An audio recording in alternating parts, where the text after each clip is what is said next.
Welcome back to the Coffee Corner. Hey guys. Hi, we're back once again. We're gonna kind of do like a part 2 to our last episode. We chatted for a very long time about as it tends to be. About martial arts and kind of our history with it and how it's affected other things like video games and that kind of stuff. And we had planned on me talking about a particular project that I had worked on. And time just kind of got away with us and didn't really notice that we didn't talk about it. So that's kind of what we're going to talk about here. And then kind of just I'm sure we'll get into some other random bullshit when it comes to that. That's just how it goes. Yeah, I know you've been kind of diving back into the movie realm of these things. Yeah, it's been, I forgot how the basis of everything that I've ever loved started with just random movies and shit like that. So more the fact that I wanted to see what's changed. Like, how do I express it? From growing up, I remember how, and I think we might have touched on it before, but how fight scenes used to be a dance, and how everything was so precise and so structured, and yet it got across the fact that this is how people fight. You know what I mean? Like it was just that kind of separation, I should say. But honestly, what I'm seeing or what I've noticed is that when you watch a movie like Fist of Legend, you have the very cusp of where the grittiness met the structured fighting. Take the difference between a movie like Flashpoint and the Fist of Legend. Yeah.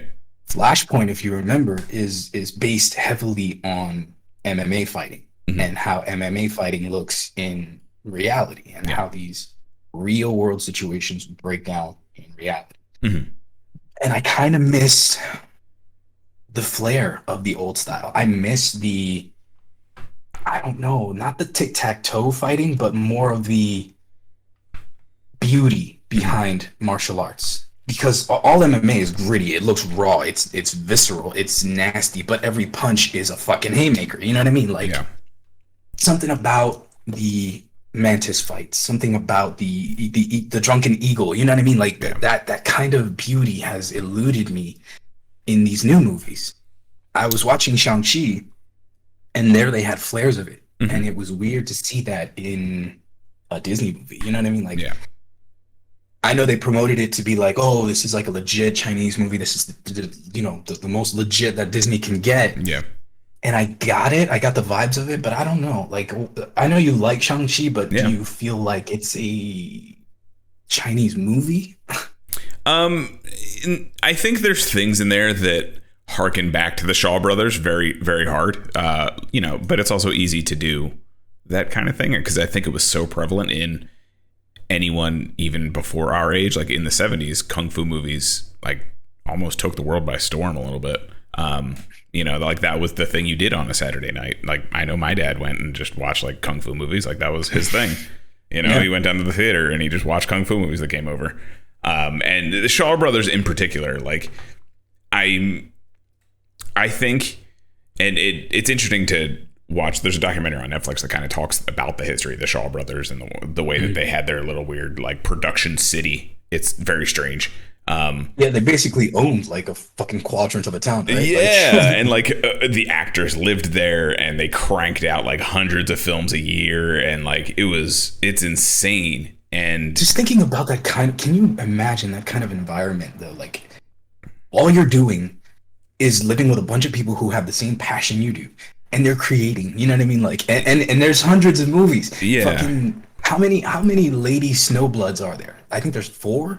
You know what I mean? Like, and they were all made within a 5-year period. Like, it's wild the amount of movie they cranked out, because movies are not easy to make. If anyone is watching a movie and going, oh, I could do that. Nope. No, you cannot very easily. A college project is a fucking pain in the ass. Yeah. So. Yeah. So like there was definitely airs and homages to old Shaw Brothers stuff. And Shang-Chi is not my favorite Marvel movie, but I did enjoy it. I think the fight scenes and the choreography and everything was very well done. And I think it was kind of like what you were saying. Like it was kind of cool to see that almost dance aspect to it again, because it is very stylized, and it's no secret that most kung fu movies, like, that's not how you fight in a fight. Like, that's just not how that goes. But also the point of them is to accentuate and show off martial arts. And yeah, I would agree. I would say we got away from that. And like, that's not to say that you can't do both. I think The Raid is a good example of showing off a martial art in its brutality. You know what I mean? Like that kind of thing. Like, it's very, I feel like it's a little stylized, but it's also very brutal, and I could see the realness to it in other cases. They took the grittiness of what the moment always brings, and it's that insanity. You know what I mean? Yeah. Like, you don't have a moment to actually sit there and take a pose and fucking challenge your opponent. Do the classic like shuffle forward with the palms back to each other. I love it. That's my favorite thing. That's Jamie's super in Street Fighter 6, the new character. Oh yeah? Yeah, they slide up and they put the palms there, and he just like pop, pop, and then grabs their throat and like rips it out. Oh, that's dope. Yeah, he's very Shaw Brothers. I love it. It was just watching Shang-Chi and seeing them throw those industrial light and effects, fucking special effects and shit. And that too was like, bro, all they used to use was like fucking powder. You know what I mean? Like, they put the flour on the hands, and that was all you saw. That was all you needed, like, and I then the Kool-Aid. How, and I just feel like it detracts from the artistry and focuses more on the pageantry. You know what I mean? I don't know. Yeah. I feel like the fundamentalism and the spirit of fighting has become so much. If it doesn't look real, it doesn't work. You know what I mean? Like, and that's not true. For me, my thing is, I feel like there's kind of turned into this not trust of choreographers and actors to perform properly. A lot of fight scenes. I honestly, a lot of like action movies in the early aughts, I feel like it did that, where there was the quick cuts, there was this, that, and the other, and dude, the hyper zooms, the fucking shaky cams, like that kind of thing detracts from the choreography itself. And a lot of times directors and editors will use that to kind of mask poor choreography or poor skill. Inability. It's how they make actors who have no martial arts background look like kung fu masters. That's Keanu Reeves in the first Matrix. Fuck that. Yeah. Listen, there's a difference. Like, passion doesn't always equate to your level of ability. I mean, I know that Keanu Reeves is a big martial arts head. He likes his stuff, but I mean, I'm not gonna sit here and do parkour because I like parkour. And if you got the job to play Neo, don't be more robotic than the fucking bad guys, bro. Like, his fighting in that movie was so there's the difference of the separation between memorization of the dance, and then there's that element that the Chinese always put, emotion. There's no fight scene in any Chinese movie where they're not going, you know what I mean? Like, they're not in the fight, even as scripted and structured as it is. They believe it. Yeah. Keanu Reeves never did that in any of the Matrix movies. He always seemed so detached. So, okay, now I have to do this. Now I have to do that. Now I have to do this. Now I have to. I hated every one of his fucking fight scenes. Really? Even the new ones. Well, I mean, we're not going to talk about the new movie. That movie was hot trash garbage. The only one that was half decent was the first movie, the last fight scene with Smith, and it was because of Smith. You know what I mean? If it was just Neo fighting Neo, it would have been fucking horrible. I mean, and I think a lot of that has to do with his stunt team, right? Like, they had and I forget his name, but I know I think he worked on some of the Shaw Brothers movies or came up in the Shaw Brothers stuff. He is a huge choreographer, does a lot of really good movies. And I honestly thought the fight scenes in the first one were solid. They were entertaining to me. They were fun to watch. It was the second and third one where they kind of got like loopy, wacky, tobacco because they steered into start throwing in fucking powers and shit. My thing is, like, do you remember in Blade 2 when they have the fight in front of the big lights and it's just all CG and they look like Gumby characters almost? That's when it starts to throw me off. It feels like that because that's the level of effort that they wanted to put into the fight scene. Yeah. You know what I mean? Oh, we'll just come up with that in post. You know what I'm saying? Like, it's really that it's his lack of enthusiasm in his own fight scenes that pisses me off because I know he tries, but in the John Wick, it looks okay, but that's gun fu. Yeah. Like I don't know. Yeah. I think That level of focus is expected. My point with the blade thing was like, you can have also like actors that maybe not have martial arts background. If you train them properly in the dance, the big air quotes, the dance, like they can make it look good. Like I think, like I said, Keanu Reeves, I thought he did a pretty solid job in the first one. Blade in some of the other, in the first movie, like he had a couple scenes that weren't awful. You know what I mean? Like they weren't the best things ever, but like he can swing a sword and make it look pretty good. Well, like you said, the important part of the dance is your partner. Yeah. So I feel like the reason why you think Keanu looks good is because of the people he's fighting. Because I just watched him, and it's not good. Not good. I mean, I will say on the juxtaposition, an argument you can make was the what was that movie called where he's like an underground dude who keeps trying to buy this guy into like underground fights. Man from Tai Chi. Man from Tai Chi. Yeah. Man of Tai Chi or some shit like that. The end fight scene in that was absolute garbage. And I cannot tell you if that was a Keanu Reeves thing or a choreography thing or what. But both. Yeah, like something about that. I feel like they didn't train him properly without his like solid martial arts background. They didn't give him the proper training that he needs. Another good example of that is Iron Fist on Netflix. They chose the Flower Knight from Game of Thrones, who has very little to no martial arts background. And even if he did, I honestly don't remember if he did or not. They gave him supposedly, once the show, the first season had ended, they were just kind of like interviewing. He had said he had like 30 minutes to learn the fight scenes kind of thing. What? Yeah. So that's kind of the thing too. So it's almost like QA in the video game industry. Like you need to be able to give the stunt team and the choreographers time to set these things up. And if you don't, you're going to get shit that looks like Iron Fist on Netflix. And trust me, I love Iron Fist. Not the show though. The show is not great. I wanted to love it so bad. It was good for being as brutal and raw as it was. The Punisher. The Punisher knife fight scene in the prison. The Netflix one? The prison. The prison scene in Daredevil, right? Mm-hmm. That shows a big difference in what I'm talking about. Yeah. Punisher is very brutal. He doesn't have the refinement that Danny Rand would have. So the contrast shows you the night and day, and yet what's the one fight scene that people love the most? Yeah. And that's the Punisher's prison scene. You know what I mean? Like, we've come so far away from accepting how form and structure influence a fight that because of shit like MMA and shit like that, we just think that doesn't work in a fight. We can't use that. And I just don't think that's true.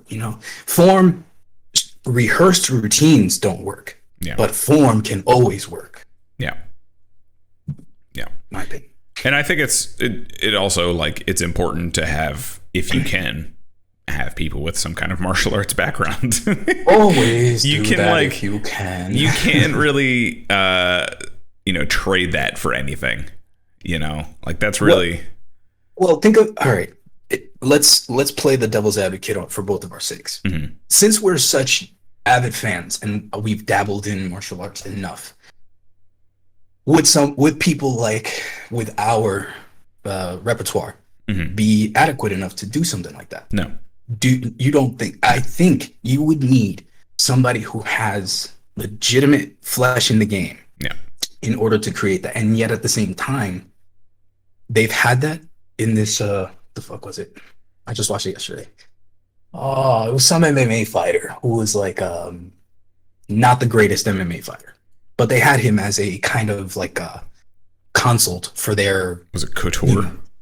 I think it was somebody on those old levels, somebody like that. I think it was even Vitor, but I can't remember. It was some bullshit movie where all they did was consult him, and that is another level where you're like, no, like no, when you don't have somebody who's a legitimate person in their field as well, doesn't quite work because the blockiness of their techniques. Like he did a triangle choke that looked so fucking awkward. Like I could have opened my mouth and fallen out of the triangle choke. And they're so loose. So anyway, my point is that I miss structured fighting. I know it doesn't work in the real world, but watching Flashpoint again and watching the Fist of Legend yesterday was like, wow, fuck, I miss this so much. Yeah, it's something. We showed our boy Ken 36 Chamber of Shaolin not too long ago. Nice. He's never seen it. He's never seen it. He is a very small pool of knowledge on kung fu movies, so we've been trying to introduce him to new ones. I tried to. We all start somewhere. Yeah, I tried to show him something old, something new. So that's when he saw The Raid as well for the first time. Nice. So we had watched 36 Chambers and The Raid, and I was like, that is a fantastic little like bookend the two spectrum things kind of thing, like new. Yeah, it's perfect. That makes my point perfectly. Yep. Yeah. So we're building up, and he's trying to watch some other stuff on his own. But 36 Chambers of Shaolin is one of my favorite movies of all time. I think that is. Yeah, it's a staple for not only me, but I think just kung fu movies in general. It's Gordon Liu being the best he has ever been to me.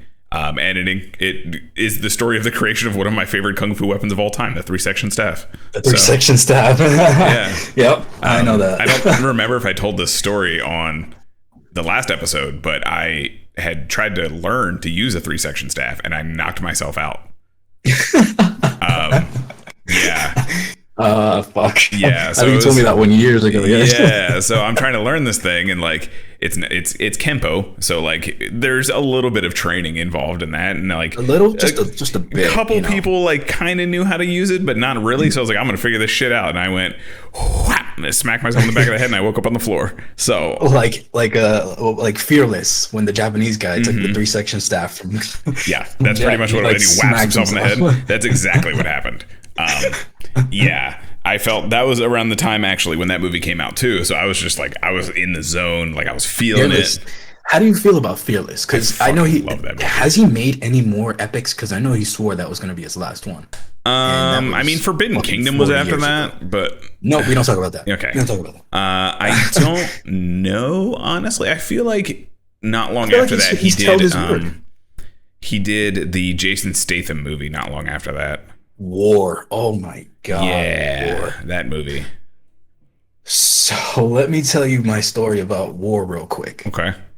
I took a friend a date to go see this movie, thinking it was gonna be like what I was hoping was American action and Jet Li doing like his thing from The One again. You know what I mean? I thought it was rehashing The One. Yeah. And The One is one of my guilty pleasure movies for sure. It's so I think it is for a lot of people. It's not great looking back. Like if you look at it from the bird's eye view, it's not a great movie. No, but then it's cool. That last fight scene comes in, and then that Papa Roach song kicks on, and you're just like, yeah, this is vintage. I like this. But very of the era. Yeah, but I took a date to go see War, and I was so pissed off at this movie that I'm like, do you want to go watch whatever the fuck else is here? Like, this is not what I thought it was. It is the most boring non-fight movie that Jet Li has ever made. Like, there's like 4 fight scenes in that movie, maybe. I think there's like one solid one with Jason Statham, and then there's one solid one with Jet Li, and then I think they have like a gunfight at the end. They don't even really like fight each other. He like jumps in front of the bullet for. I don't know. I don't get it anymore. I don't remember the plot of the movie. I just remember that Jet Li's not the bad guy. Yeah. And Jason Statham is kind of a dickhead good guy, and then he dies at the end. Yeah. Like, yeah. That was the only thing I really remember him making after that. He's probably made cameos in a bunch of shit, honestly. Yeah, I don't know if he's really made like a Fearless style kung fu movie since then. I don't think anything could top Fearless. Fearless was like... That was like the cherry on top. Like, I was super down for that movie. I fucking love that movie. It tells the story of one of the Chinese legends, like... is he one of the 10 Tigers? I don't even know. Not Master Hua. Master Hua was his master. This guy was... No, Hua was his dad. Yeah. Yeah. The Hua fist is what he learns. Hua Wenjia. That's who it was. And that's one of those legend guys. Hua Wenjia. It doesn't... A bunch of people play. He's like Wang Fei Hong. He's like a big legend. Yeah. He plays a lot of the Tigers, the 10 Tigers, which are like big, almost like deities in kung fu history and things like that. Like they're Jet Li in Legend of the Drunken Fist. The guy who teaches him the Drunken Fist is supposed to be one of the 10 Tigers as well. Really? The wandering bum character type guy. He's supposed to be one of the 10 Tigers. Yeah. I don't think Hero was before Fearless. Yes, Hero was before Fearless. Oh man, Hero. I like, and I think I mentioned it before, but Hero is awesome because of the artistry behind that movie. There is so many levels to that movie that, even as depressing as it is, you're still coming away feeling great about this movie. I remember, like, it was kind of the same thing with like Crouching Tiger, Hidden Dragon. Like, it had won a bunch of awards, and I was trying to see it, and like, maybe I was just too young to appreciate it, kind of thing. Like, when that movie came out, that was what, 2003 ish, somewhere around there. But I think both of them were around there, like 2002, 2003. That era, early aughts kind of thing. Like, I saw Crouching Tiger, Hidden Dragon, thought the choreography was great. Chow Yun-fat, doing his thing. Michelle Yeoh being a fucking badass like she always is. I love Michelle Yeoh.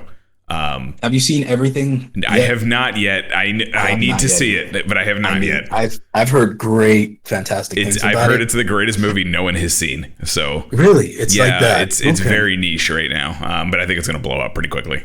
I hope so. Every person I've seen who's seen it is like, oh my god, this is the best movie ever fucking made. Michelle Yeoh is such an underrated actress, such an underrated person. Like, I know she's a legend, but you could ask who's Jet Li and who's Michelle Yeoh, and you should know distinctively. You know what I mean? But not a lot of people do. And yeah, so like, there are these crazy kind of artistic whatevers, and I wanted more fight scenes. That's really what it is in both movies. So like, okay, I feel like both of them are very front heavy when it comes to the fight scenes. We get a Donnie Yen and Jet Li fight scene. We do, and it's fantastic, and I loved every second of it. Silver Spear is one of my favorite characters in that movie because I just thought he was a badass. And he had a silver spear, so but like, Hero, I think, was a little more. I enjoyed Hero a little bit more because it had that cool little like different takes on the situations thing with the colors and everything like that. Legend of the Hidden Dragon, same thing. It kind of turned into this like love story by the end of it. It's just like, both of those movies were beautiful, and I'm not denying how great they are. I really do have to rewatch them though. It's been at least 10 years since I've seen either of them. But like, I couldn't appreciate it at the time for what they were because I was expecting more fight scenes. At the time I was watching like Iron Monkey. I was watching, Fist of Legend. I was watching, stuff like that was very fight heavy, very fight centric. So that was my idea of like what a kung fu movie should be. And you don't develop that sense for story until later on. So that makes sense. Like the idea of Hero was that's the king, that's Qin Shi Huangdi, that's the first fucking emperor of China. You know what I mean? Like, you don't get that because it's not a plot point. You know what I mean? It's a subtle plot point, but you're like, oh shit, you're telling me that Jet Li's character pushed this dude to correct himself. You know what I mean? Like, it's beautiful because it's not like he's not gonna have a sword fight with the guy and win. It wouldn't matter. You know what I mean? The whole point of his was to assassinate the guy, but it wouldn't matter. And that's beautiful. That's Yeah, I did have to rewatch them. Like I said, I don't think I could. I didn't appreciate the stories at the time when I was watching them because I just wanted more crazy fucking fight scenes. Like the part where he cuts down all the scrolls. I always love that little scene in Hero. Broken Sword is a good idea of a hero for me. I always wanted to write someone like Broken Sword. Someone who realizes that their fight isn't the end all be all. They are a part of the overall fight, and it doesn't diminish the importance. But you should realize that there will still always be fights, even after you win or don't win. You know what I mean? And that's what's beautiful about his character. He's accepted the reality that life isn't fair, but it's the greater good that you should always strive for. It's I don't know. I gotta watch a bunch of them because you do. I mean, in general, I just need to rewatch a bunch of them because they're all fucking great. But yeah, like some of those older like Dynasty type ones, I want to go back and rewatch too, just because obviously I've had a awakening to like that time period with Three Kingdoms and all that shit since then. It'd be fun to go back and kind of see a new perspective on that stuff. So. Not like the new fucking Dynasty movie. We're not going to talk about that fucking movie, Dynasty Warriors. Warriors. It's on Netflix. When did we watch it? It's on Netflix, It's on Netflix, yeah. The Dynasty Warriors movie is on Netflix. It is exactly what I expected it to be. Absolute it's worse. Dog trash. It is what the guy who like works in the coffee house of the production company overheard the plot and was like, yeah, I could do that. Yeah. You know what it was? It was some dude who was like directing and filming and like editing this movie with his tongue out the whole time. He was just like, yeah, fucking Mouth breather. Just yeah, great. You know, it'd be cool if they do their musou, but it's not their musou. It just looks like their musou, but it's not. Yeah, like, but they're gonna get legendary weapons from some god lady, and that's why it has energy. You know, that's what it was. And then they get their classic costume because, of course. Oh, and Lubu was done so poorly. You know, it's saying something when a TV show has a cooler Guan Yu than your entire fucking super high budget movie. You know, but yet I still give Guan Yu every bit of venerance when he's on screen. Yeah, it doesn't matter who plays him. Even a bad Guan Yu, I'm like, still Guan Yu. Yeah, you got this, man. Honestly, I kind of feel the same way about like Lubu for the most part. I enjoy a lot of Lubus. I always feel like they don't cast the right guy. Dynasty Warriors 4 was the most Lubu ever. And ever since then, they've been chasing Dynasty Warriors 4 Lubu. Yeah.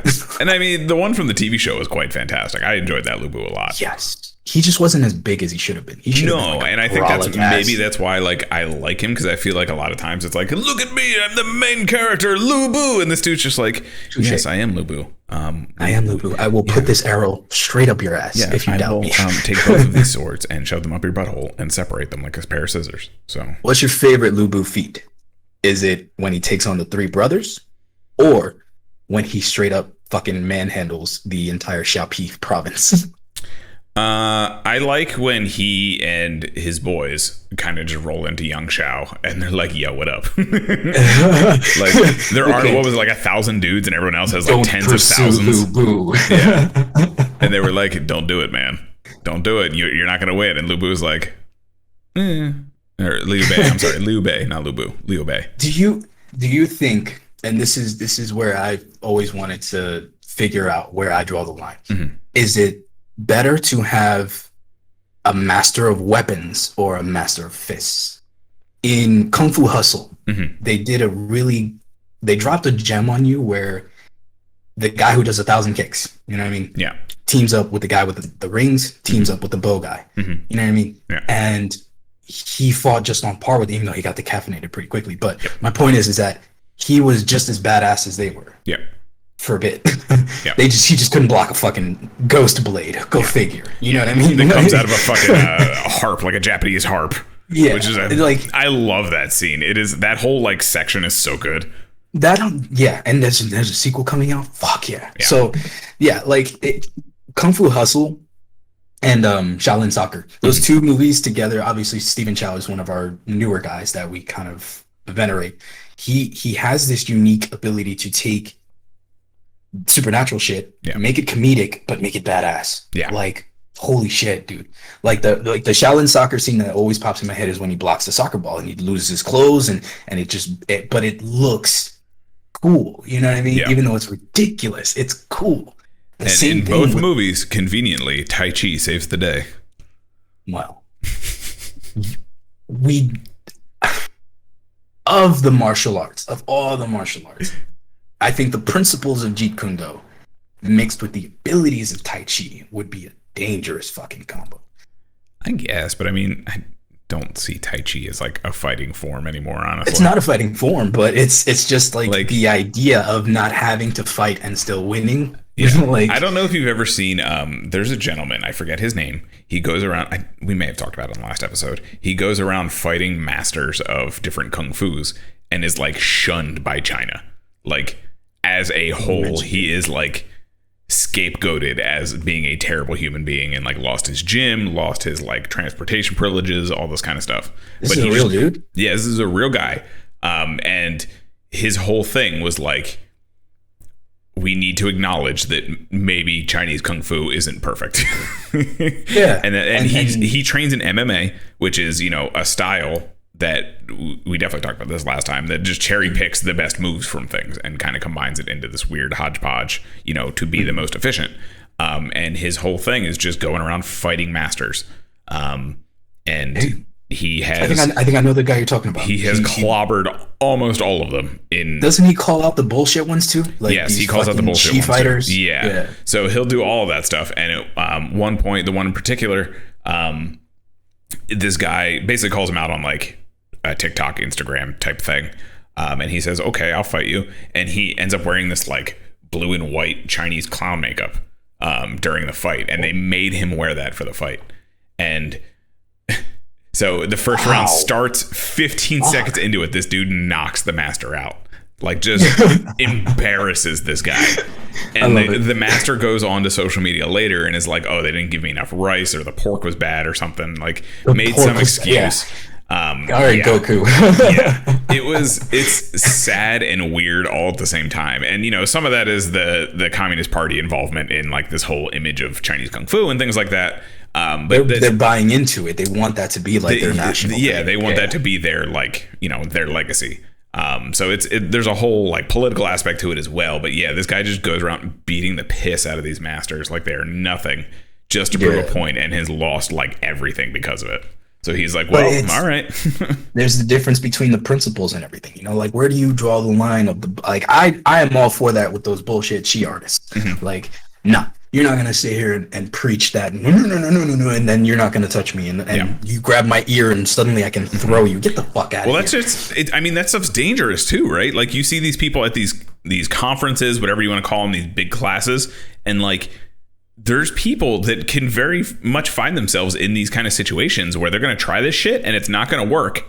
And they're going to be you're going to catch a bullet and you're going to get a concussion. Not even like you see people in these videos, right? And it's like women, children, kids of any kind. And like, it's people that are more likely to be in a situation like that. And they're watching this guy throw someone around their mind with ease, thinking this might happen. You know what I mean? Like, that's going to get someone killed. Yeah. Let me break something down to you people. Anybody who's never really been punched in the face, do you know what that does to you? You're not just humbles you real fucking quick. Yeah, you're not getting cracked in the bone. Your brain is being rattled in your head. Your eyes are being shaken. Your sinuses bleed. Do you understand that a fight is not pretty? Yeah. And the idea that you have this supernatural ability to negate all of that is bullshit. Yeah. You know what I mean? Like, no. You can get stung by a bee and die. Yeah. Like, don't pretend like you're fucking a supernatural being. Yeah. That's why we have anime. Yeah. Yeah. And speaking of which, I wrote a story like that once. See, look at that transition. Nailed it, bro. So this particular story, and feel free to pick this apart at your leisure as we go through it. No. This is where I encourage you. So this started as one project called Prodigy and eventually developed into something called Anima. Anima, yes. Why the name change? Is it something to do with the course? Yes. So it started as one story and then kind of developed into something completely different. So the way this story started was I was working on my White Elephant station at the time, which we will talk about at some point. And I really just wanted like a bullshit anime, whatever, G Gundam style super robot show, right? Or story, I should say, not a show. It was always planned to be a manga of some kind, maybe even a video game, but it was always like a comic first. And Prodigy follows the story of Simon, who is a Ken type character, like Ken from Street Fighter type character, who was like best of the best, fun showboaty kind of dude. He was a professional fighter. He would, win everything. And then at some point he gets roped into some kind of shitty stuff, and some like gang type dudes just beat the piss out of him, and he's disabled, and he gets these essentially he gets dingo egretted from Second Runner. So he's like basically dead. His lungs don't work. He has to have a transplant for internal organs. He's brutalized. He's brutalized because essentially he didn't throw a fight, is I believe what the original concept was. He didn't throw a fight. So these dudes beat the piss out of him. And he is injured, and he has his like fall from grace, right? Like he can't really fight anymore. He can't do this. But with this kind of fighting, it was almost like a Robot Jocks kind of thing. Like they would jump into G Gundam style robots and fight and things like that. And it got to a certain level of this professional fighting, right? Like there was the basic. You would start in like your basic kind of MMA rings and then work your way up. Also, there's tiers to it. Okay. Yes, there's a whole and the tier system I'll explain more because we did keep that around for Anima. And you'll understand my thought process to the tears because it's very relevant to things I talk about all the time. Gotcha. It may or may not be cards and suits and things like that. So essentially, you had these like high level dudes. They were all fighting in mechs. They were representatives of whatever, and they were fighting in mechs. And at one point, I had another character named Yoko because his name was Yokozuna, because of course it was. Nice. Yeah. He was a sumo wrestler. He was a sumo wrestler who also had a flair of like American WWE style wrestling. So his robot was a lightning bait. He also had lightning abilities. That was his thing, like his shtick, right?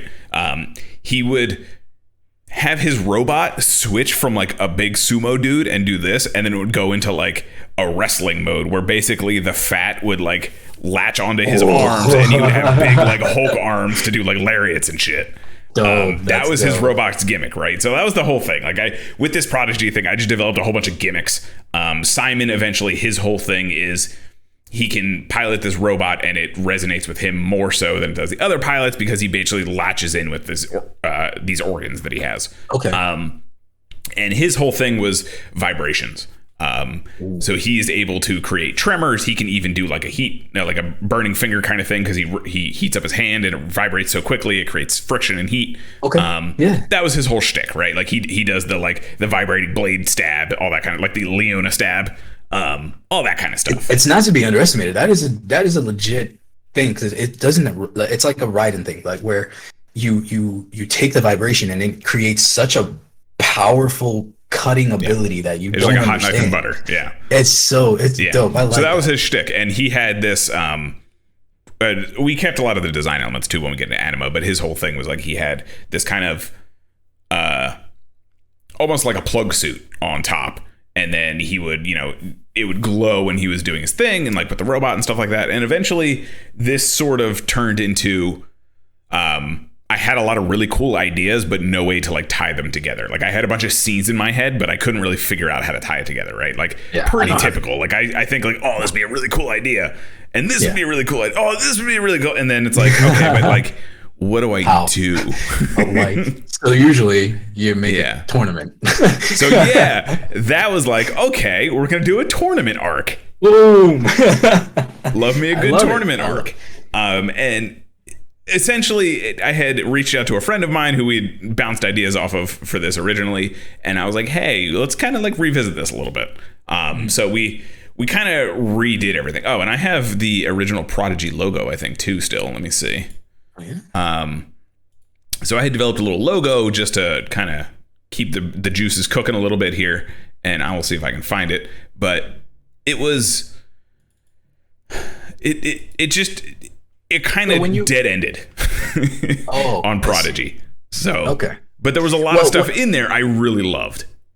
It's always a growth. You never really know how it's going to go. I mean, honestly, if I would have taken all 250 iterations of Alteris, I would have 250 different stories. Yeah. So you never know what you end up with, but you know when you have the right idea. Yeah. So I remember you talking about Prodigy, and I remember you breaking down all these character archetypes to me, and seeing what Simon has become now reminds me of your Seishin, Alan, and all those other guys. So it's a vibe that you latch onto, and I like it because you make it its own thing with this guy.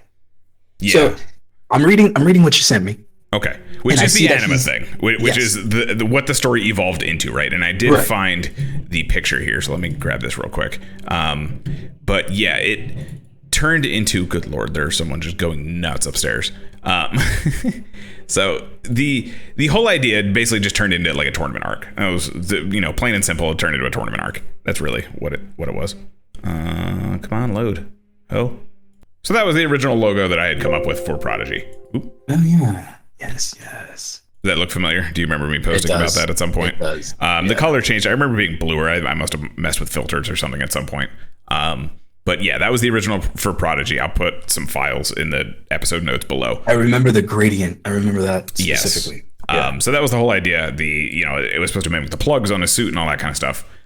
So what this turned into was anima. And I wanted to keep a lot of the same characters and a lot of the same energy for those characters. So Yoko's still around, Simon's still around, and then we have a whole bunch of other characters. And the shift goes from Simon, who, you know, is kind of this downtrodden guy, to Rain, who is our new main character. Rain. Yes. Okay. And her whole thing, she was kind of based on Korra from Avatar: The Last Airbender. Same kind of energy. She's kind of brash, but she is kind-hearted and wants to take care of people. And the main thing is she wants to take care of her sister Autumn, who you would like a lot, actually. Autumn. In particular, because Autumn's power is to basically say, y'all don't have powers no more. Square the fuck up. Ooh. Yeah, your favorite little gimmick. That's my style. But Rain's whole thing is she would use water and moisture and things like that. And she would kind of fight almost more of like a Muay Thai, you know, a striker kind of, not really kung fu. A brawler is more her style. Okay. And then Simon turned into more of a like a mentor figure, where she was a fan of him in his prime fight days. She loves this dude, and then they meet up, and eventually he kind of like helps her develop her powers, her anima, which is what we ended up calling the energy gimmick. It's anima. Right. And the way that most people get this is actually they join this tournament, right? And they have a alien embedded in the base of their neck. Yes, it is a straight up little larva. There's Carl. Yep. This is my spin on things. This is how you know it's a me story. So they have this alien that is embedded into the base of their neck, and it grows and allows people to generate it. So it's kind of like so it's the access point for anima. It doesn't necessarily give them skills. It doesn't give them anima. Anima is something that produces naturally by humans. This thing enhances the anima and allows them to manipulate it. Gotcha. Yeah. Ooh. So there's a couple stages to this. There is, if you go to the armor option, you'll be able to follow along with this as I explain this. So the Jackform is basically a plug suit, and this thing taps into the larva in their neck, and this allows them to do the basic anima manipulation, things like that. And the suit itself does have some, you know, this is what most combatants wear in the ring, that kind of thing. This is your typical fighter outfit. So the whole idea was that they look pretty cookie cutter. It's their abilities that tell them apart. You know what I mean? So like a Guyver with attachments. Yes. And this is also because the anima bond and resonation of this creature can be so strong, the critter can actually kill the host if they're not careful. So they need this armor to kind of like dampen that creature a little bit. Okay. So so it pulls from them. Yeah, because if they didn't have it and this creature like, you know, turns the switch on, they'd fucking implode. So I dig that. Their body just can't handle the anima by itself that this creature generates. And so this helps people control it. This helps people develop their powers. And this is when you see kind of, you know, she would be able to, for example, Rain would be able to do like a water swipe kind of thing, something like that, manipulate some moisture in the air, that sort of deal. And we called this the Jackform. And this is where the suits and things come into play. So you only got this armor when you became a face card level kind of thing. Okay. So there's, again, people have anima before this, and you can do some pretty basic stuff. But the Jack suit really takes it to another level. That's when you become like a lieutenant. That's when you become a problem, right? And then you get to the Queen form, which is the living organism inside of these people kind of takes over the armor, and it becomes the armor itself. So it changes the armor. And so it's not armor, it's sentient? It's a Guyver suit at this point, quite literally. Okay. Yeah. Quite literally a Guyver suit. The fusion, it no longer dampens this creature. The creature takes over the armor. And it pretty much... Now it's my turn. yeah, it's like, oh, that was nice. Let me show you how to really fucking do this. It's pretty much how it goes. And when this happens, their fighting style can change drastically. And then the issue is also, it's kind of like the Berserk armor. They don't feel as much, so their body is pushed a little bit harder to limit. So when they're in the queen form, snap tendons and shit. And if they're not careful, if like it's one of those things where like you need to keep at a level of concentration, and if not, this thing is gonna fucking wreck your body. And that's kind of the point of the jacksuit, to get used to that balance with this creature. When it gets to queen, the creature is a little stronger. It's going to take over the armor. And this is where everyone's armor starts to look unique. This is where you're going to get different styles. I don't remember. Well, I'll have to look at the Rain photo. I don't remember if we really had specific armors detailed already. I know hers kind of had the like, when I was drawing up sketches, I always pictured it with her like the Captain Marvel like mohawk going on. Okay. That kind of thing. Okay. And yeah, so it was kind of like that. And Simon's in particular, it was very, his was more of a traditional Guyver suit almost, without like the big alien points on the helmet and stuff like that. We kind of kept the vibration thing with Simon and the artificial, pieces inside of him and stuff like that. And it actually reacts to the alien differently than everyone else, and I'll get into that in a minute when I talk about the plot. But after that, hang on now, did I just mix these two up? Yes, I am sorry. So the queen form is the queen form.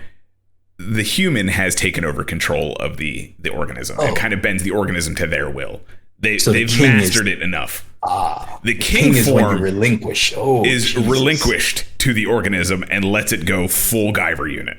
Damn. Yeah. I was going to say, how do you go beyond that? Unless it's Super Sentai. I'm so sorry. I mixed them up. Queen form. No, you're good.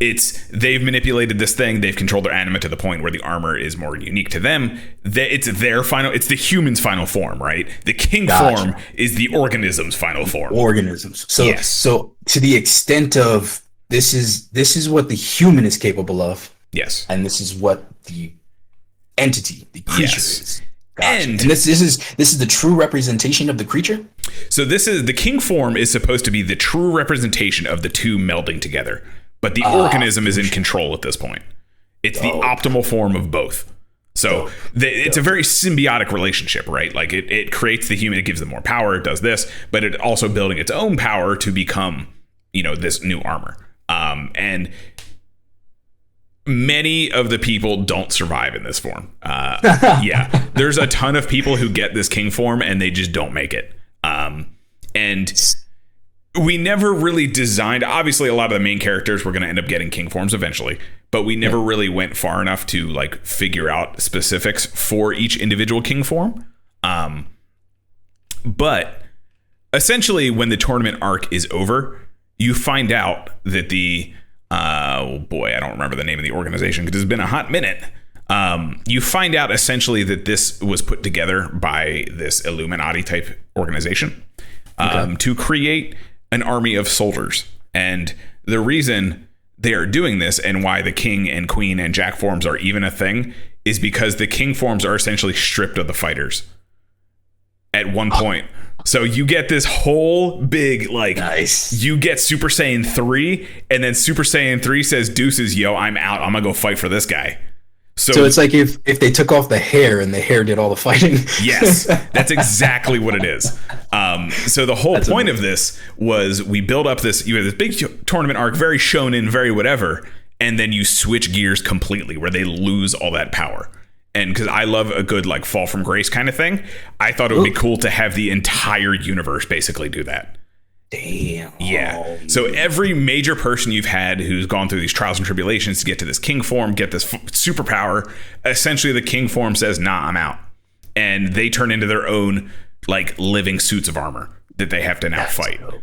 So that was essentially the second arc. We got into that. We never got too far into the story wise, but that was the idea. At the end of the first arc, it's switch flipped and the anima's peace out, or the armor's peace out, I should say. The anima's the energy. But the armor's peace out, and because they've all learned how to fight with this bug thing in them, everyone goes, yo, what the fuck? What do I do now? Yeah. So the whole point of Simon coming back into the story, because he has an artificial anima generator essentially inside of him with his lungs and everything, he would be the key to helping them kind of rebuild their powers. And eventually he would make the ultimate sacrifice to save Rain, Autumn, the whole gang. Dig that. Yeah, so that was the real basic like overview of the plot. We eventually decided that this crazy, ridiculous overview was a lot to try and do, but for two people, because essentially he was writing the story and I was going to draw it. I mean, we collaborated on the actual story itself, but he would write it out for me to draw, kind of thing.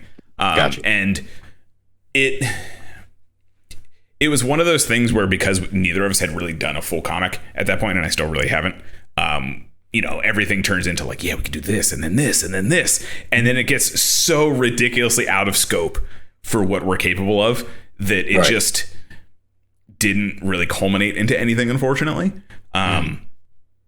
And so we kind of thought, how do we like taper this back? Because we really like the story that we have here. We really like the characters that we developed. How do you make it achievable? Yeah, how do we make it achievable? Okay. So we decided to do like a sliver, like a vertical slice of this story kind of thing. And that would follow Simon. And then we also thought if we did that, it would kind of give people a little bit more attachment to Simon for when he makes that ultimate sacrifice. And because he's not, like I said, Rain is the main character in the main story. So if we gave Simon this little like Visa Next kind of thing first, like a prequel type of, it was a prequel. Yeah. It was a prequel Visa Next sort of deal, where we followed Simon, kind of built that love for the character up. You kind of saw his why he is the way he is. You would appreciate it more in the main story. Yeah. Gotcha. And it would, it would also give you a flavor of the world, things like that. So that story is essentially how he becomes like the cool dude we know in the main story, right? Like this is very post his accident. He's in this like really awkward exoskeleton thing. Like it's not conducive to like fighting or anything at all. It's, the battery drains at one point and some kids like steal his wallet and shit. Like he is downtrodden. Fuck. And he's also an alcoholic at this point. We had him basically wake up on the floor. When he's at home, it's this, we had this really cool image of a really industrial, almost like umbilical cord arm that's like attached to the center of the room. And he has to like, he's tethered to it essentially the whole time so that his thing can like recharge and he can just do whatever. That's fucking... Yeah, it was bad. That's so not glorious, though. I love that's it. What I mean. Because that's what I mean by bad. I love this idea. Like I'm getting excited just thinking about it again. I like the reality. That's the truth of it. You're a cyborg. There's drawbacks to that shit, bro. Yeah. Like I dig that. Yeah. So I hate the perpetual energy thing that I'm infinitely powerful now. Why? Exactly.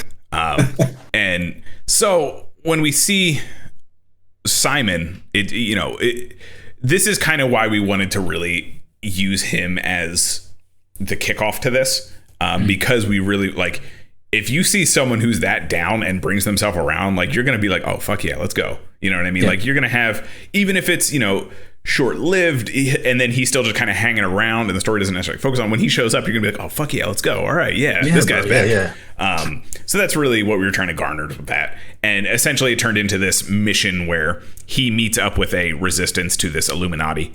And it's a little bit different vibe. Like the main story pretty much turned into a straight up tournament arc. But this is, he meets up with like a little renegade group and they go on a mission, and it's very My Hero Academia Battle City kind of thing. It's the best thing I can equate it to. Like they go on a mission, they're telling him like, hey, we can bring you back to bring you back to snuff with this experimental artificial whatever. And then they convince him to take the surgery. He gets the surgery and they go on a mission or two. And that kind of also plants the seeds for what goes on in the main story as well. You get a little bit of this Illuminati thing, and it's also more of just to show the range of anima. They meet a bunch of people. Like one is this big buff girl who can like create blades out of any point in her body. That's her whole shtick. I don't remember her name. I don't know if we actually named her, because at this point we were just kind of writing the gotcha abilities. Yeah, the abilities and stuff for these characters because they were specific to the prequel, so we weren't really going to carry them into the main story. Gotcha. Yeah. So I don't remember. But there's a point towards it's chapter like into the double digits. They meet up with this other group and they start fighting and things like that. And there's a whole like fight scene that plays out. And I was very proud because I wrote most of that fight scene. It was fucking cool. But we also, with this, we also established the Yoko, him and his sister, who is Simon's love interest. Yoko is his best friend. So Yoko is carried over from the original idea as well. Gotcha. He's still like a big buff fucking sumo dude, but he'll also just like fuck you up in general.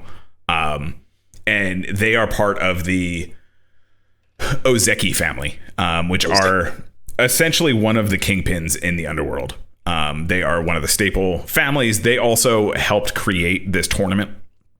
And they view themselves as like essentially what's the word I'm looking for? The Goblins? Pinnacle of anima usage kind of thing. Like they think they've had it all figured out. You know what I mean? Like the Zenians. Yeah. Gotcha. Yeah. Like this is their thing. They do it better than anyone. And they're super prideful, and they also want to rule this underground society thing. So yeah, Yoko and what's her name? God, what is her name? Jesus Christ. It's been like over a year since I actually looked at this. Kita. I think it's Kita. Let me just double check. Kita. Yes, Kita is the sister, and she is the head of the clan, or the future head of the clan, and her brother is Yoko. Her and Simon have kind of a thing, and we kind of played this off in the prequel as well, where Simon and her kind of have their back and forth a little bit. They've known each other for years. Yoko and him fought in a war together, I believe, of some kind. That's kind of how they built that relationship, and then he kind of worked his way into the Ozeki. That's right. Oh my God, I just remembered. So because of that, it's all coming back to me now. Because Yoko and Simon have been friends forever, like they went literally through the trenches together. He's kind of worked his way into the Ozeki family in like an honorary capacity kind of thing. Oh, yeah. Okay. And like how mafia is kind of welcoming outsiders slowly. Yeah, but the thing with them is Ryoto Ozeki is the head of the clan. He's this old dude. Like I always pictured him like the Yamazaki kind of old dude. Like the fucking problem, or like, you know, he's got the brow so big his eyes are black sort of deal. That's fine with me. I dig that. That's how I always pictured him, like always smoking some fucking shit in his pipe. But he essentially, he essentially welcomes Simon as like an honorary son kind of thing. And, you know, they just bring him into the family. And when he has this accident, Yoko is trying to convince him to take this surgery for this technology his family's been working on, which is this experimental whatever. Because, you know, Yoko wants to help his friend, and he sees him being whatever, you know, terrible. Yeah. He's in a terrible place, and he's trying to convince him to get this artificial anima surgery. So essentially what it all plays out to is you can see on the Kita, some of these have the actual designs by me, and some of these just kind of have reference images. Kita has designs. I started to design a lot of the prequel stuff. She is very like Julia Chan when she's younger, I guess would be the energy I was going for, like Michelle or Julia Chan. You can see like there's some inspiration from, you know, Japanese clothing, but at the same time, she's just kind of like doing her thing. Like she's very, we actually had her as a, what the fuck are the female ponchos? What is their name? What is their subculture called? I forget. Female poncho. It starts with a G. Essentially she was I forget what it's called. I'm gonna have to look it up. Oh my God, this is all Sukuban. There we go. Sukuban. Wasn't it God? No, anyway, it's a Sukuban. So she was a former Sukuban.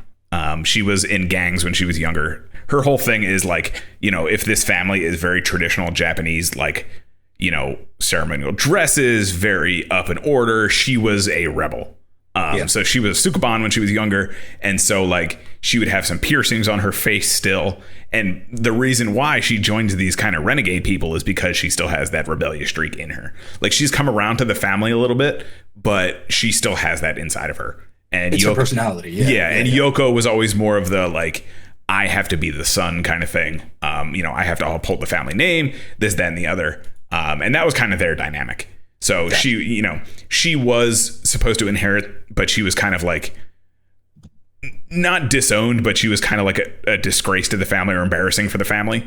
While Yoko was like the, you know, prim, proper family boy. You have these dynamics going on, and a lot of it feels like westernization of a Eastern family. You know what I mean? Like how the science approach is changing a tradition. Yes.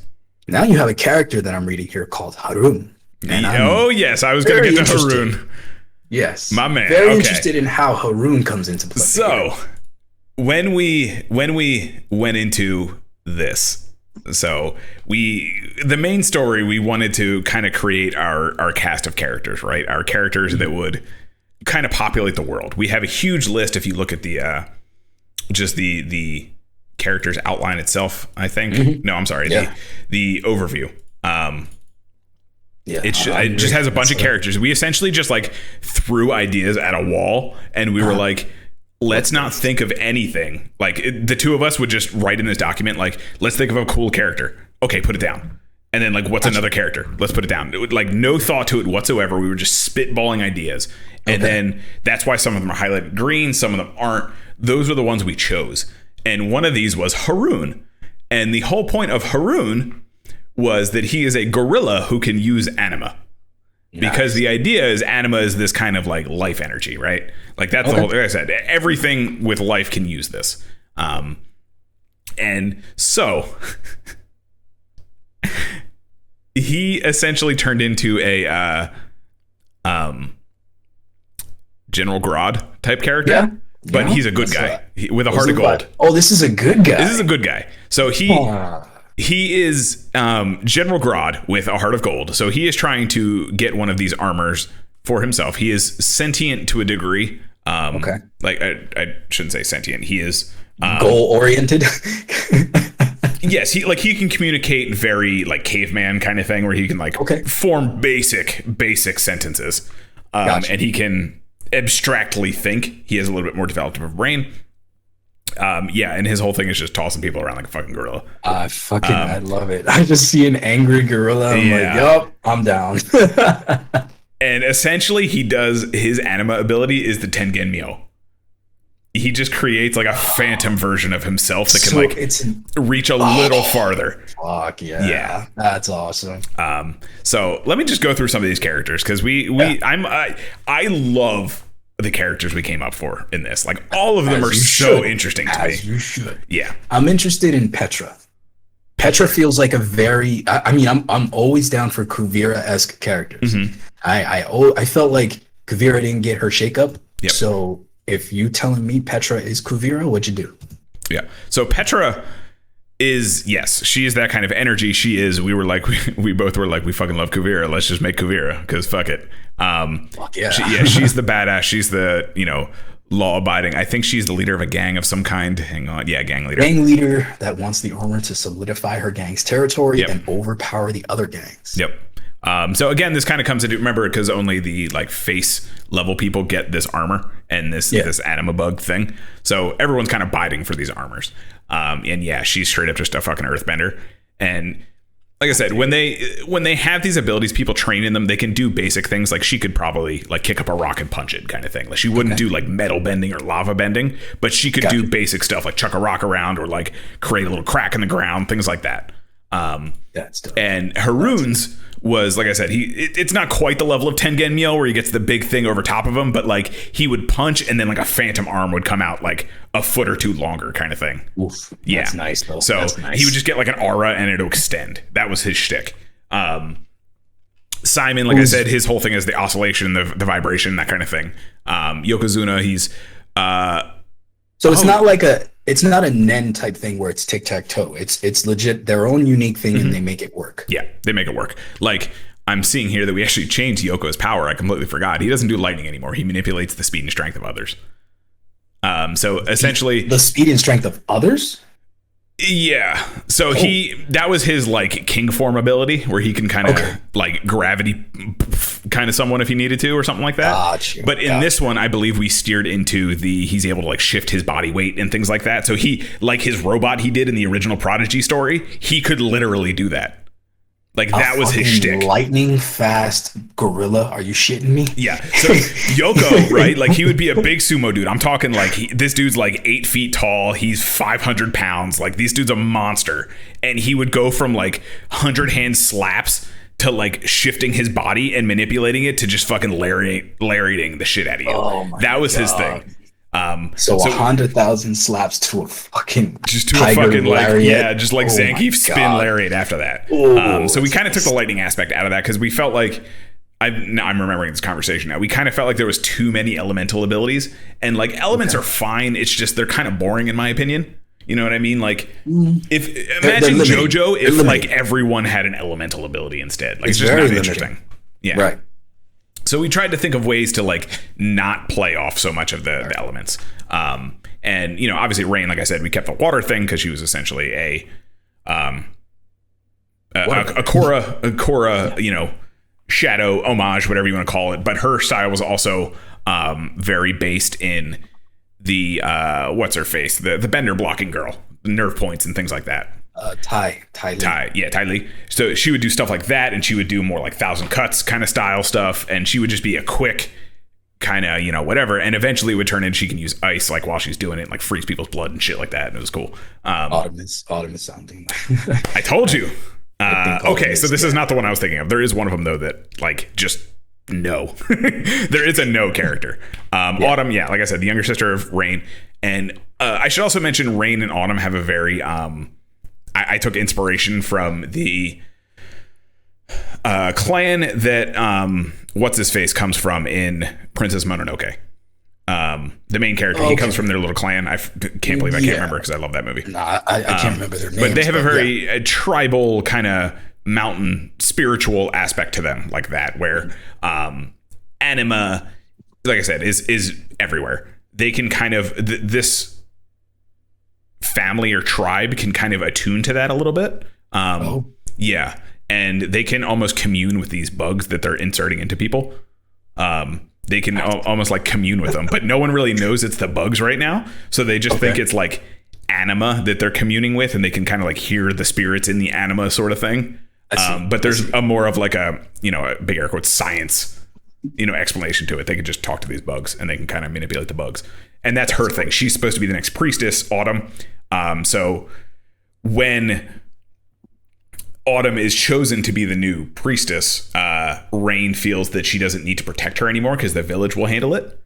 And Rain kind of goes off and does her own thing. She goes to be like her, able to do her own thing. Gotcha. That was Rain's whole thing. Autumn is like, you know, she's the one who's kind of planned out. Rain and Kita kind of had the same vibe almost, where they're rebels kind of thing, but Kita had a plan, Rain didn't, and she was trying to find her plan. Ends of the same thing. Yes. Yeah. Like they're both on the left end of the spectrum, but they're both ends of that left end. You know what I mean? That kind of thing. Sense. Where like Rain doesn't have a plan. Like she's just kind of supposed to watch after her sister. Like she doesn't really have anything. She's not able to explore because she has to. And when Autumn is chosen to be this new priestess, or, you know, shrine maiden, whatever you want to call it, Rain feels she can go and finally be like her hero Simon. She can compete in these underground fights, and she finds herself in these fights doing her thing. And that's eventually how her and Simon meet. Yeah. And they also do, Rain and Autumn have a Seven Samurai arc. Really? Yes. So Rain goes, that's actually how Simon and Rain meet. Rain is going off. She basically sneaks out to the city every night to like do these underground fights to earn some money. And then eventually she's like, she's just leaving the village. And, you know, Autumn and her have a goodbye, but Rain leaves, and not even like a day or two later, this whole, they're attacked. The village is attacked. I forget who exactly does it. It's one of the gangs that we were talking about.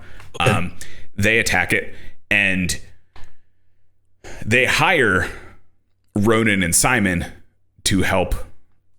Actually, I'm getting a lot of this confused for a second. Please hold. Okay.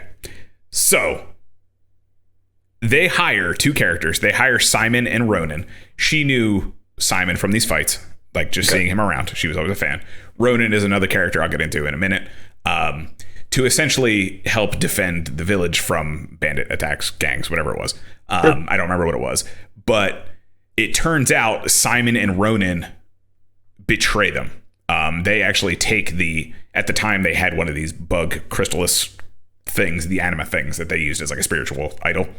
They end up taking, Ronan and Simon end up taking this thing. Oh shit. Because Simon was trying to pay back a debt to someone, and Ronin was just there. He like roped him into it, kind of thing. Ronin and him knew each other from the fighting ring, so it turns into this whole dynamic of not only is Simon like, you know, this is kind of where it turned into, we wanted to give Simon like depth, right? Like, because it turns into this, and then the whole story was like Simon and Rain kind of repairing that sort of thing, and then like because Rain does look up to him, and it was almost of that energy of like when you meet your heroes, you don't, you know, it's exactly what I was gonna say. It's like you don't understand that your heroes are people. Yeah, you know. It was that kind of like culture shock almost. Yeah. And so when Simon, who like genuinely didn't want to do this and didn't know this was the plan to like murder an entire village, kind of like says fuck all y'all. Rain and him end up crossing paths, and the whole thing is them rebuilding their relationship, stuff like that. Autumn's there, she's doing her thing, and that's kind of how they meet. And we really wanted to give Simon that kind of, you know, he is a good guy thing, and that's where the prequel came from. That's dope. So that's how all that happened. And then, you know, there's some other random shit that happens. They eventually get into the tournament, and it turns into the whole bug thing, all that stuff. So Autumn able to create the barrier between herself and the attacker. And yeah, the smaller it is, the more powerful it is, kind of thing. So she can make like a bubble shield if she needs to, but it's not going to be able to hold up the same as if it was like a pinpoint shield. Right. Okay, that makes sense. Yeah. So like if she like puts a little shield on her hand to block a knife, that's going to be more feasible than like putting a big bubble around 3 or 4 people. Makes sense. Yeah. That's yeah. There's you know, I'm all about the trade-offs. I'm all about restrictions. That was kind of the thing too. We wanted to make sure that like these, like the king ones and the queen ones should be kind of broken, right? Like those should be the crazy fucking bullshit. To be broken. Yeah. But like these base ones, we wanted it to be believable and have some kind of drawback to it. I see this character here, Victor. Yes. So I just read this little blurb you wrote for him, and I see that you have this subplot that essentially feels very shonen. Yes. Very shonen. Yes. We wanted to kind of keep that shonen energy because it was supposed to be a shonen thing to begin with. So he joins the tournament to essentially get back at, you know, his loved one was murdered and he's trying to get back to him and find the killer. So he joins the tournament, and what is it? All moon and the anima within, able to perfectly predict his opponent. Later, you can use the anima field to directly manipulate. Right. This is the one I was thinking of. This is the guy who can just be like, nah. Yeah. Okay. Yeah. So he basically creates a field where he can feel minute changes in the air and muscle movements and things like that to predict movement. He kind of just puts this like bubble out, and he's like, I can feel everything that's happening in this bubble. That's dope. So that's how he fights. And then eventually when it was upgraded and changed, and when he gets his armor and stuff, he's able to just negate anima inside of it. And, you know, he's a fighter and, you know, this kind of thing. So he can just like, nah, we're done here. Like himself too. Like obviously his is activated, but like he can't use any other ability. It's not like he's doing the predicting thing on top of that. Same principle. You know, I created that kind of thing for this dude. It's just, what do you got? Let's do this. That's so sick. Yeah. So that's Victor. He is very much, he's very much like a shonen character. Like, I must avenge everyone. Justice. It feels very shonen, and you know, what you have with your other characters is a very epic, drawn thing that you're gonna have the twists and turns that you might not necessarily get with your typical shonen. You know what I mean? Like you don't have those levels of betrayal all the time. You don't have those depth of characters in a shonen. The idea was very much like a Hunter x Hunter energy. Like it was be a shonen but subvert expectations kind of thing. That was kind of the deal we were going to. So then we have Xavier. He was essentially, if you go to the character form, he can he basically creates illusions of himself, and he can make his own little like brigade that just fights with him. And they're not really like full copies, but he can make like clones that can distract people and, you know, make it hard to see which one he is, that kind of thing. That's good enough. I mean, it's, especially if do the clones have the same ability? So he can just produce them. I don't think we ever put like a number on it, kind of thing. Okay. But like they're just like illusions. They're not Kagebushin. Yeah, they're illusions. They're not actually like physical copies, kind of. He's not multiple man. Gotcha. You know what I mean? So it's not a Kagebushin. It's an illusion. Gotcha. Yeah, it's straight up an illusion. So like it's just hard for him to like, he plays mind games with people. that kind of thing. And then Ronan, I mentioned, we ended up putting him in just as like a side character kind of thing to put in the prequel, but we kept it from the idea here. His wife was really sick and he got involved in the wrong people trying to pay for it. And there's a lot of like death of loved ones. That's why we kind of narrowed it down to like people we didn't keep in. So you have characters that have a lot of vast raison d'etres. You know what I mean? Yeah. Do you have anybody who's villainous for the sake of being villainous? Yes, we do. Where are they? I forget the character's name, so I have to look up. Victor, I remember in particular, wasn't necessarily villainous, but he was kind of going to develop into the antagonist. That's good enough. Yeah, because so when we originally had the idea before we made like the whole Rain story and all that kind of stuff, he was one of those people that he literally was barren. Justice in his terms, it was like, yes, but like, is this really the best way to do it? That's what kind of Victor was going to turn into. Gotcha. Yeah. I mean, it makes sense for him because the one thing that I've learned is your antagonist doesn't necessarily mean he's evil. It just means his goal is opposite to your protagonist, so to speak. And your protagonist doesn't necessarily have to be a good guy either. It's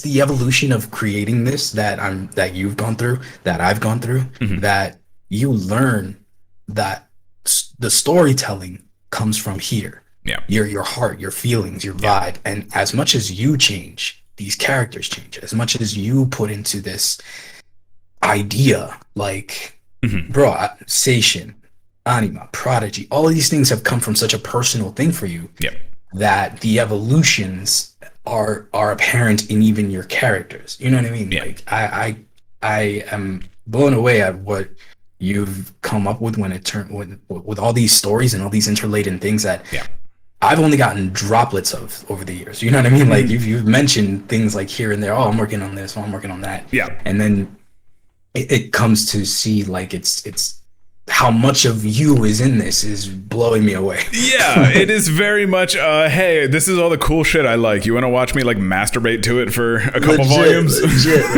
And it's fine because I know that as all the shit we watch, like all the Bleach and all the stuff that we used to. But BT Dubs, did you see the trailer for the live action Yu Yu? I didn't see the trailer, but I saw the little clip thing. Yeah, it's great. Well, anyway, it's the stuff like that we have the appreciation for, that you're now creating. You know what I mean? I don't know. It's like Alcerise is its own thing for me, but I don't do this kind of stuff. This kind of stuff is something, the shit that I like, but in my ability I can't. Yeah. So to see it and know that this is still the kind of shit that I like, you know what I mean? Yeah. Like it's dope as hell to see you come up with this. Yeah. It's weird, man. Especially looking back on this stuff, like there's some designs for a couple characters. Like I said, we kind of started focusing on the prequel thing because we were like, this is getting crazy in scope. So we're going to pull it back a little bit. So Simon. When you visualize the combat in this, do you see like a Bleach where it's like, or a Kengan Ashura? So that was kind of the thing. So for me, it was more of, I wanted it to be Kengan Ashura. I wanted it to be grounded in very real techniques, but each character would kind of fight differently. Like I honestly pictured Petra fighting with Hungar, like straight up, like actual earthbending, like just with Hungar. Because that's what that's based on. Simon was always going to be more of he was always fucking Wing Chun, essentially. Like he would just, oscillate the fucking hands and just make it disgusting. Just thinking of crossing those two elements. Crazy. And like Rain was always more of the Tai Chi, but again, that's the waterbending aspect, but that's just because that was the idea we had at the time.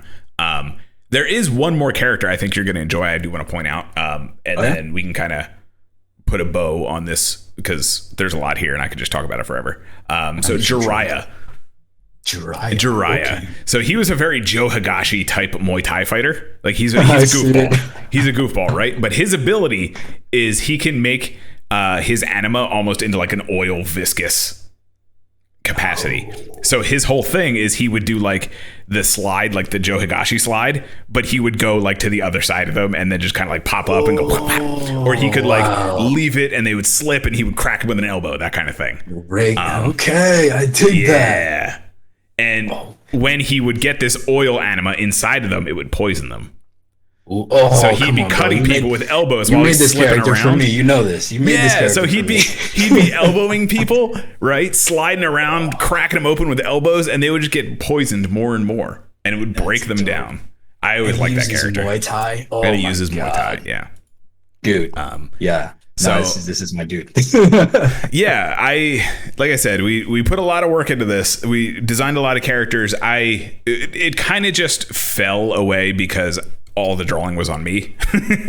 And that was daunting, and also I don't know, I don't have the same passion for drawing as I used to. So unfortunately that kind of petered. But talking about it, I really want to keep making characters for this because it's fucking cool. Honestly, I get the strongest fighting game vibes from this. Strong fighting game vibes. And I know that, that's one of the things that you would eventually like to do. Yeah, definitely. But this absolutely, you have your tier system, you have your power system, you have your plot, you know what I mean? Yeah. And that's like the least important thing of a fighting game, but your plot is substantial. Yep. So I'm saying, bro, if anything, go for that, because I would play the shit out of these two characters for sure. Like the idea of an oil fighter, like, all right, not Hakan, but I mean, like when I created characters that are closer to like a fighting game thing, I always like this idea of a equal playing ground, or I'm gonna be a devious guy and I'm gonna smash a table over your face and then poison the fuck out of you. You know what I mean? Like, you get both of those options with these two characters. That's fucking cool as shit to me.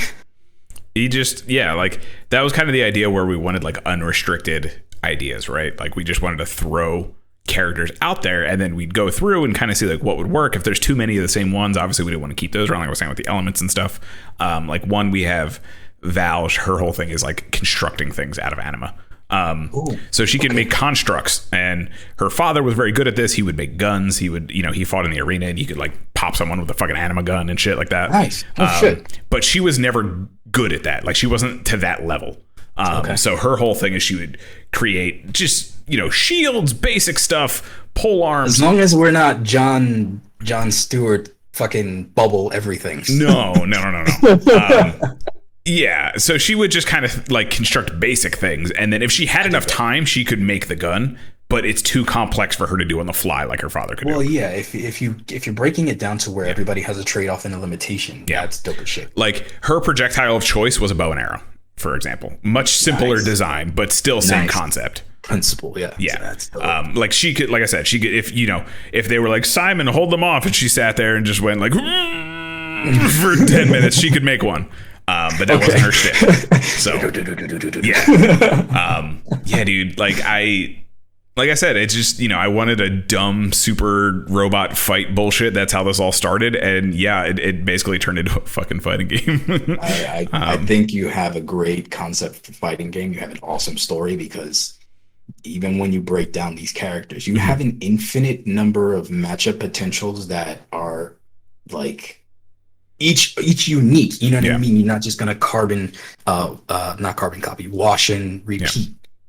I dig that. I think something like Victor would be super cool to me to see in a fighting game, where he could just throw the field up. So imagine you're in a field, right, and he gets his level 3, and he just fucking puts a bubble out where neither of you can use meter, and it's just all normals. Can you imagine that in the middle of you have your fighting? That's like the last level of the fighting game. You know what I mean? Like, that's your champion, and he's like, cool. No specials, no supers. What you got? Yeah. Show me your square combos. the fuck up. Let's go. And like, he's in that boat too. You know what I mean? It's not like he's throwing stuff out. That's like, again, when I created that guy for that Bleach spinoff, that was my idea. Like, I think I named it Ground Zero. You know what I mean? Like, it's you in all you've got. Throw it out the window. Show me what your fighting ability is. What are you able to do? Does your resolve beat mine? Yeah. And that's the ending. That's the end all be all. Like, dude, Victor's fucking dope. Yeah. So that's anima. I don't remember we really didn't, like I said, we didn't get too far in the plot. We just knew eventually these armors were going to separate, and they would have to basically like relearn how to use their abilities, and they would kind of change it a little bit and adapt. So it was. I mean, how do you fight a Guyver? You know exactly. I mean? That was kind of the idea. And a key to that would be Simon's, because eventually you would find out that Simon, his whole shtick is like reverse production anima kind of thing. Yeah. And it was kind of it would reset their way of thinking on how they manipulate the anima. So he would either, we never really decided whether he would be the only one who could fight or if he would just reteach everyone how to do stuff to kind of like counter anima, like a nega anima kind of thing. You could easily spin things to go that route. Mm-hmm. I mean, either way it would work. Yeah. Either way that could work. We just didn't decide because like we really liked Rain, we really liked Autumn and their whole dynamic, and then we really liked Simon as well. And it was like, do we keep two characters? Do we narrow it down to one? Like Simon was the original, so that was kind of where that came from. But you know, we never got far enough in the story to really make a decision on that. Well, I think it's time to revisit, bro. Yeah, I'm about to fucking. I honestly like your concept beyond what you think. Like it's more than just a concept. This is potential to build off for a fighting game, for a miniseries, for a fighting game with a manga miniseries. You know what I mean? Yeah. Like you have that right here. Yeah. And I should mention, speaking of things that are very me, at one point we did have giants that fell out of the sky, and that's how the anime started. So one of my favorite concepts of Seishin is the ancients. The ancient gods. Ancients. Yes. Yeah. I am all about that shit.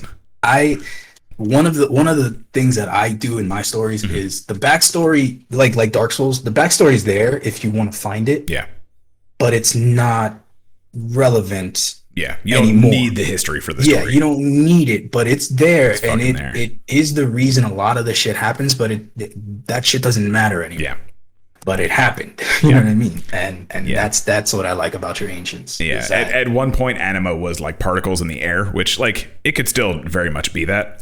We kind of just turned it into like bullshit anime energy. But it was particles in the air that were left over from when these giants crashed into the earth. So they were basically pieces of this giant. And then I think we have that.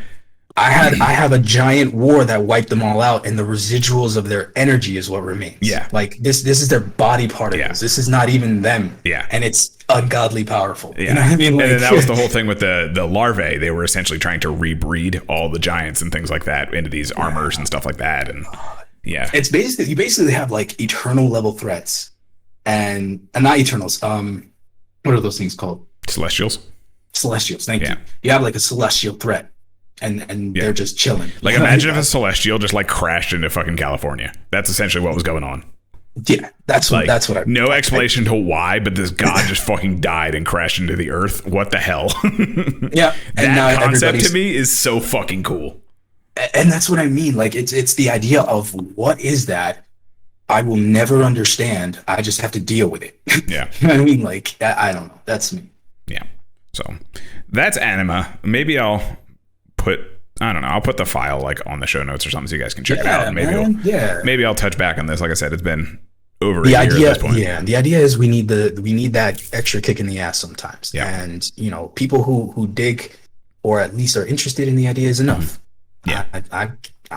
Bro, if you had gone into this level of detail all these years, I definitely would have kicked you in the ass, because this is such a dope idea. It's such a dope concept that what it's evolved into, I should say, because I know it's taking you some time to get here. But the fact that you're here now. Yeah, bro, this idea started in I want to say I started before the dark times. That was just when we made this file. That was idea was cooking. Like Prodigy was cooking since Prodigy 2017. From the old days. But I remember Seishin and all that started. Yeah, Seishin was like 2013, 2014. Yeah. And I've been cooking that up, and it's been a corpse in the back of my mind for the last few years that I'm like, do I want to fucking put the pentagram down and resurrect this or not? I don't know. Let's do it, because why not, man? Why not? Yeah. Especially with a new approach, with a new take, with all the changes that you've made in yourself. That's why Alterese takes so long for me to write, because all the changes that I experienced, all the changes that you've experienced has made it what it is now. But in my opinion, you're golden. You got something solid, so go for it. Part of it is also like it's very hard, I think, when it comes to my creativity, and I'll kind of end on this note and then we can wrap it up. For me, when it comes to these things, they kind of turn into the treadmill, right? Like I get a new idea and it's like, how do I work this in now? And it's like that gets exhausting after a while, you know? And I think that's what kind of led to it, you know, on top of we had stuff outlined. We had stuff like narratively written out, ready to go. And there's some stuff in here that's like typed out novel form. And then it was like, okay, we'll just type it out and then I'll just draw up whatever comes to my brain and we'll go from there. So part of it is that. And then part of it is like, again, the treadmill of like, oh, we can make more characters. We can do more with this. We can do more with this. And it's like, there needs to be a line. Back sometimes. Yeah. You need to know when to stop and actually make it. You know what I mean?